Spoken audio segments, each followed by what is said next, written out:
Hello students. आज की video में हम जो टॉपिक स्टार्ट करने जा रहे हैं वो है एपीएच, जिसको फुल में कहते हैं एंटीपार्टम हेमरेज।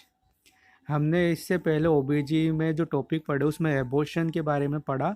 अब ये टॉपिक हम स्टार्ट कर रहे हैं। तो इसकी डेफिनेशन की बात करें कि एपीएच होता क्या है।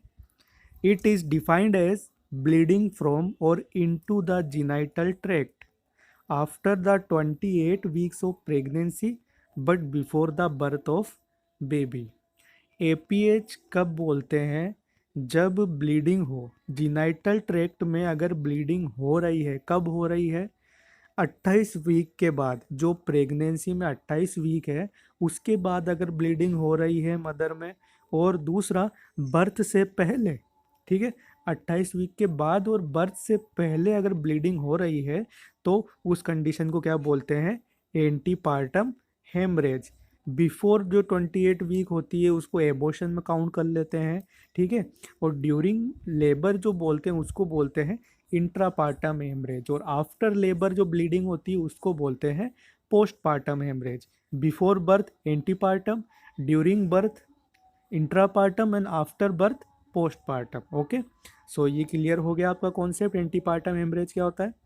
अब बात करते हैं इसकी कोजेस की, कि क्या क्या यहाँ पे वजह हो सकती है ब्लीडिंग की।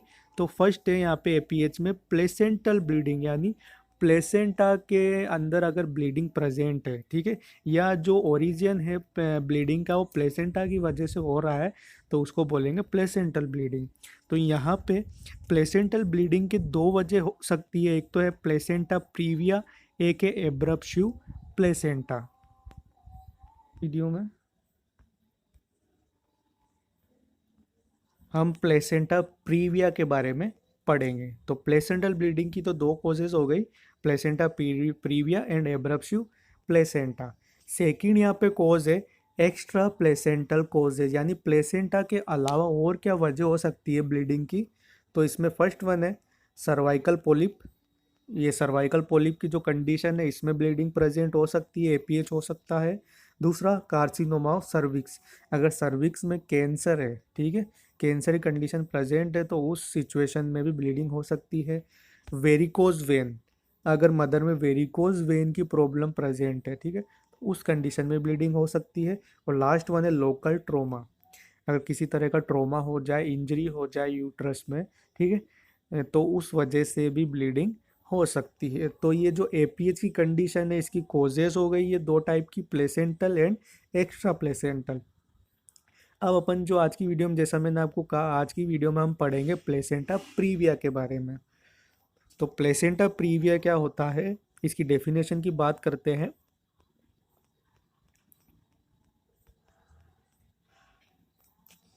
When the placenta is implanted partially or completely over the lower uterine segment, it is called placenta previa।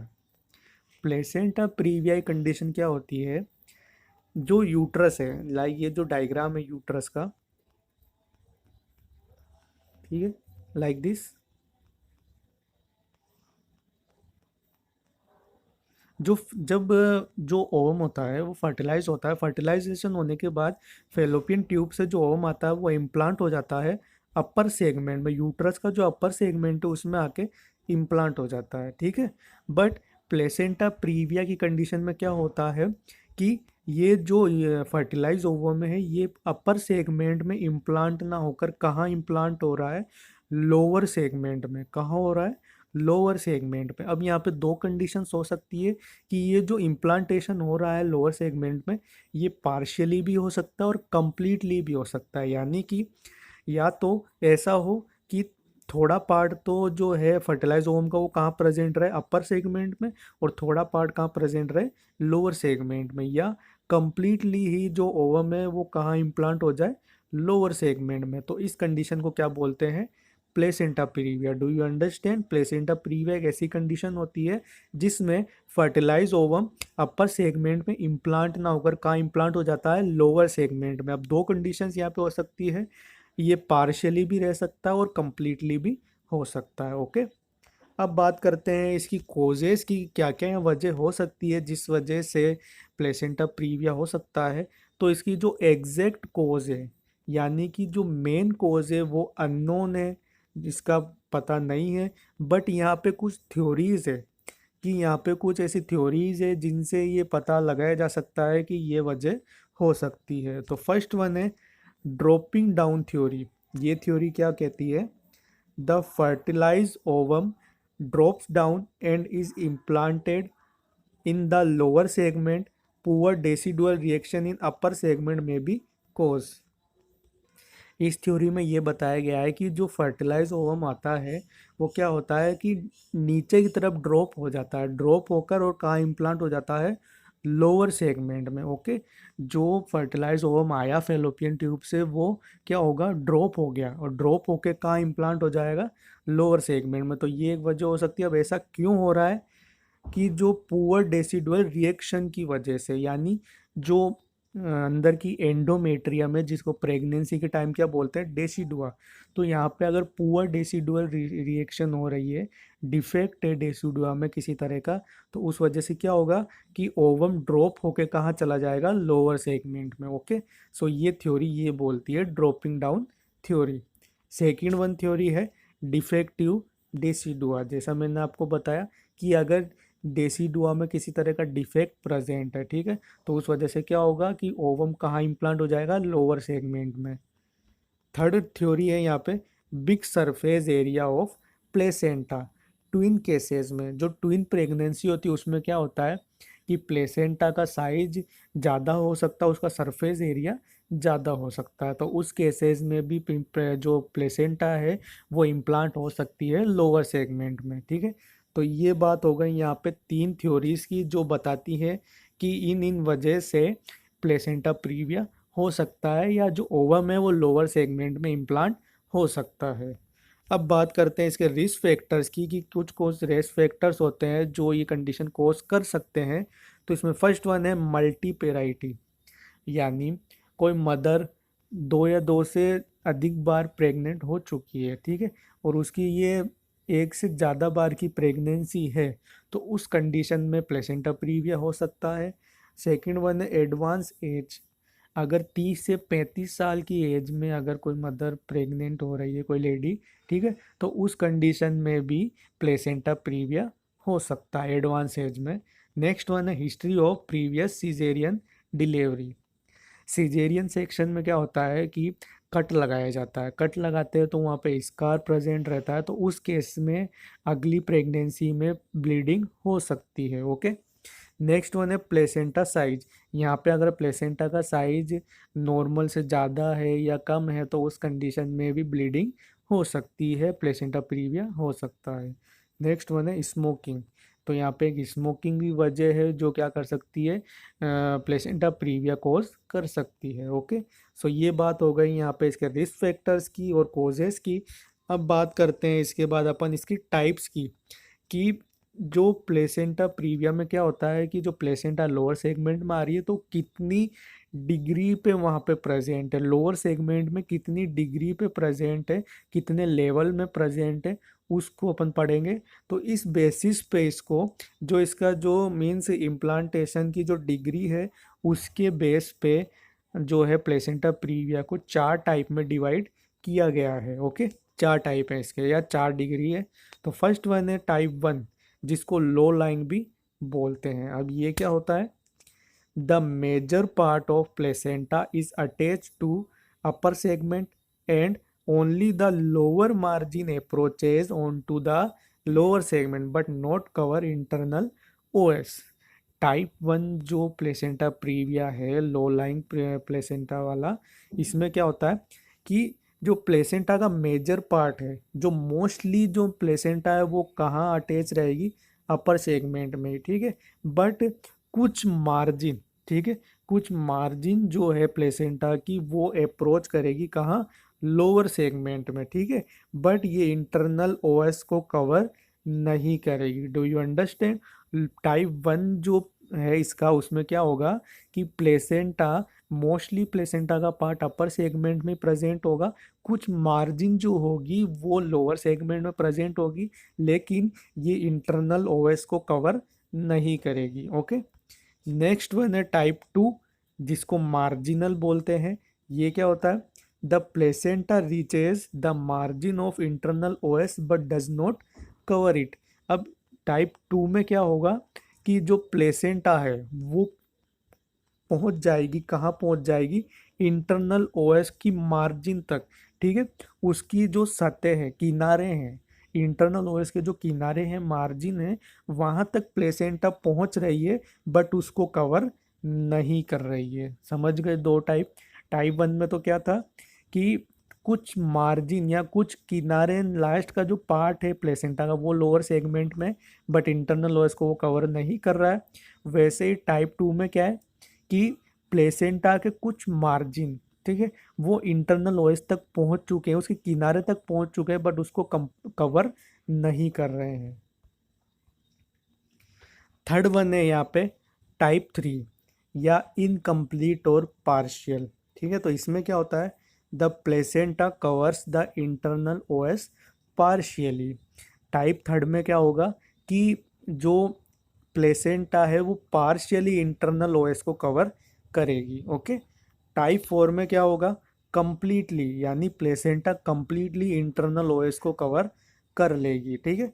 तो अब इसको डायग्राम के थ्रू एक बार और समझ लेते हैं। टाइप 1 जैसा मैंने आपको बताया लो लाइंग, इसमें क्या हो रहा है कि जो प्लेसेंटा है कुछ मार्जिन ही लोअर सेगमेंट में पहुंच रही, जैसा इस डायग्राम में शो हो रहा है, ठीक है। टाइप 2 में क्या होता है कि जो इंटरनल ओएस की जो मार्जिन है वहां तक प्लेसेंटा रीच कर रही है, पर जो ये इंटरनल ओएस बीच में है सेंटर में, इसको बिल्कुल भी कवर नहीं कर रही है। ओके, टाइप 3 में क्या होगा? पार्शियली ये इंटरनल ओएस को कवर कर लेगी, क्या? प्लेसेंटा। ओके, और टाइप 4 में क्या होगा? कंप्लीटली इंटरनल ओएस को कवर कर लेगी। तो ये 4 टाइप या 4 डिग्री हो गई प्लेसेंटा प्रीविया की। आई होप आपको ये समझ में आ गया होगा। अब आगे बढ़ते हैं इसकी क्लिनिकल फीचर्स की तरफ। तो इसमें फर्स्ट वन है सिम्टम्स, ठीक है। सिम्टम्स वो होते हैं जो पेशेंट हमको बताता है, यानी सब्जेक्टिव डाटा, और साइन वो होते हैं जो हमको दिखते हैं, यानी कि ऑब्जेक्टिव डाटा। तो सबसे पहले अपन इसके सिम्टम्स की बात करें तो the only symptom of placenta previa is vaginal bleeding. Placenta previa की कंडीशन में यहाँ पे एक सिम्टम देखने को मिलेगा, और वो क्या होगा? Vaginal bleeding. क्योंकि हम टॉपिक ही कौन सा पढ़ रहे हैं? Antepartum haemorrhage. तो ये ब्लीडिंग से रिलेटेड, और यहाँ पे एक ही सिम्टम देखने को मिलेगा, वो होगा वेजाइना से ब्लीडिंग, ठीक है। Which is sudden in onset, painless and recurrent. अब जो नेचर की बात करें, जो ब्लीडिंग हो रही है इसमें, उसके नेचर की बात करें तो सडन होगी, एकदम से होगी ब्लीडिंग, ठीक है। दूसरा पेनलेस होगी, बिल्कुल भी पेन नहीं होगा मदर को। तीसरा रिकरेंट होगी, बार बार होगी। ओके, अभी हुई, थोड़ा रुक के फिर वापस हो गई, तो ऐसे रिकरेंट ब्लीडिंग होगी, ठीक है। तो ये इसका नेचर हो गया वेजाइनल ब्लीडिंग का। नेक्स्ट पॉइंट है the bleeding is unrelated to activity and often occurs during sleep. अब जो यहाँ पे वेजाइनल ब्लीडिंग हो रही है, ये जरूरी नहीं है कि कोई एक्टिविटी की वजह से ही हो, ठीक है। जरूरी नहीं है कि ये कोई काम कर रही है, जो लेडी है वो अगर कुछ काम कर रही है तभी ब्लीडिंग हो। ये ब्लीडिंग कब हो सकती है? सोने के टाइम भी हो सकती है। अगर जो पेशेंट है वो सो रहा है उस टाइम भी ये ब्लीडिंग हो सकती है, ठीक है। दूसरा नेक्स्ट पॉइंट है and patient on awakening find herself in A pool of blood, ठीक है। तो यहाँ पे जो ब्लीडिंग है वो पेनलेस होती है, और सोने के टाइम भी हो सकती है। तो अगर वो उठेगी तो क्या होगा? वो अपने आप को पूल ऑफ ब्लड में देखे मिलेगी। पूल ऑफ ब्लड मतलब पूल जो होता है स्विमिंग पूल, वैसे ही चारों तरफ ब्लड फैला हुआ उसको मिलेगा उठने के टाइम, ठीक है। तो ये एक जो क्वेश्चन है, ये पूल ऑफ ब्लड वाला, ये जो है एग्ज़ाम में भी पूछते हैं, जो कंपटीशन एग्ज़ाम्स वगैरह उनमें आता है कि एक मदर उठती है सोकर और वो अपने आप को पूल ऑफ ब्लड में पाती है, ठीक है, चारों तरफ ब्लड मिलता है। तो ये किसका साइन है? तो ये प्लेसेंटा प्रीविया का साइन है। ओके, सो ये बात हो गई इसके सिम्टम की। नेक्स्ट वन है इसके बाद साइन। तो साइन क्या यहाँ पे देखने को मिलेगा, एनीमिया। एनीमिया की कंडीशन यहाँ पे हो सकती है, अगर ब्लड लॉस ज़्यादा हो रहा है, ब्लीडिंग ज़्यादा हो रही है, तो मदर में एनीमिया हो सकता है। ओके, अब बात करें नेक्स्ट वन इसके बाद इसके डायग्नोसिस की, तो जो मेन डायग्नोसिस है प्लेसेंटा प्रीविया का वो है सोनोग्राफी, और ये इसका कंफर्मेटिव डायग्नोसिस है। ठीक है, तो इसको प्लेसेंटोग्राफी इसलिए बोल रहे हैं यहाँ पे क्योंकि आप प्लेसेंटा का विजुअलाइजेशन कर रहे हैं। तो इसको पढ़ लेते हैं। Sonography is the diagnostic technique of choice. It provides the simplest, most precise and safest method of placental localisation. जो सोनोग्राफी है ये एक चॉइस वाली डायग्नोसिस टेस्ट है, यानी मोस्टली प्लेसेंटा प्रीविया केसेस में सोनोग्राफी ही की जाती है। ठीक, क्यों? क्योंकि एक सेफ मेथड है ये। ठीक है, दूसरा यहाँ पे जो डायग्नोसिस है वो है एमआरआई। यहाँ पे एमआरआई भी कर सकते हैं, ये भी एक अच्छा मेथड है, पर सोनोग्राफी ज़्यादा प्रीफर करते हैं। नेक्स्ट वन है वेजाइनल एग्जामिनेशन।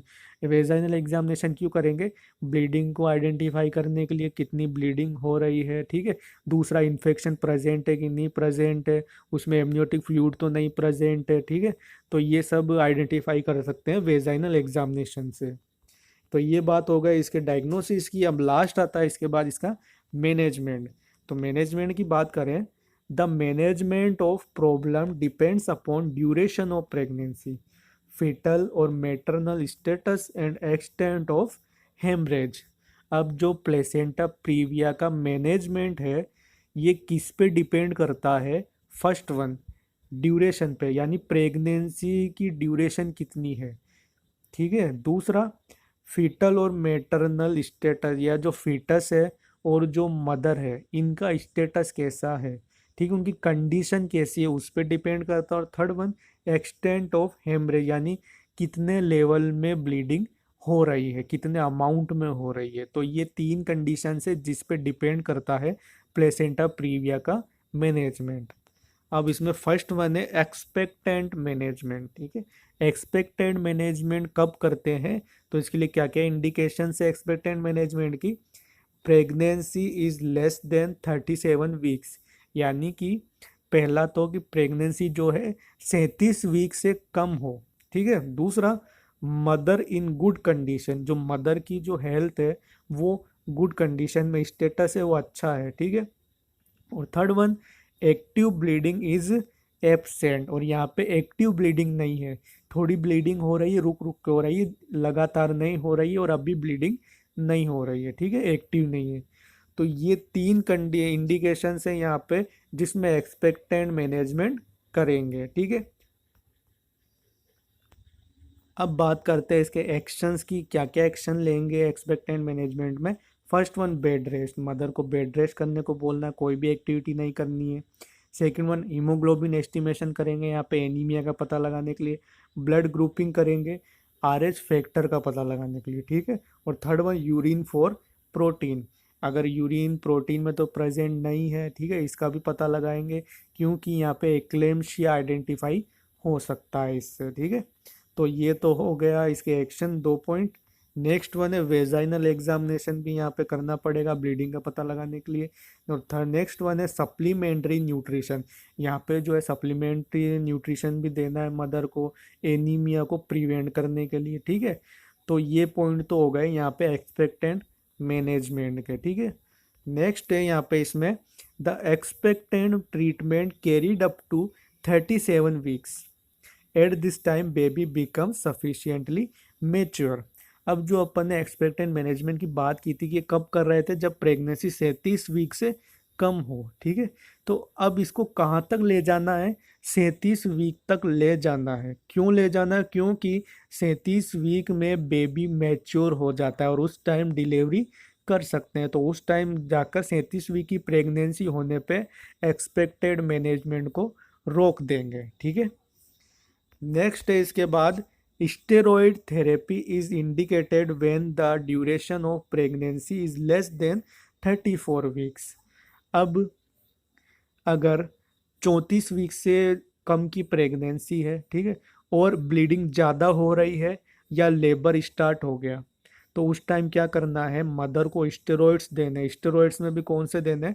बेटामेथासोन। ये क्या करेगा, जो बेबी है, फीटस है, उसके लंग्स को मेच्योर कर देगा, ठीक है, जिससे बच्चा सरवाइव कर पाएगा आफ्टर डिलीवरी।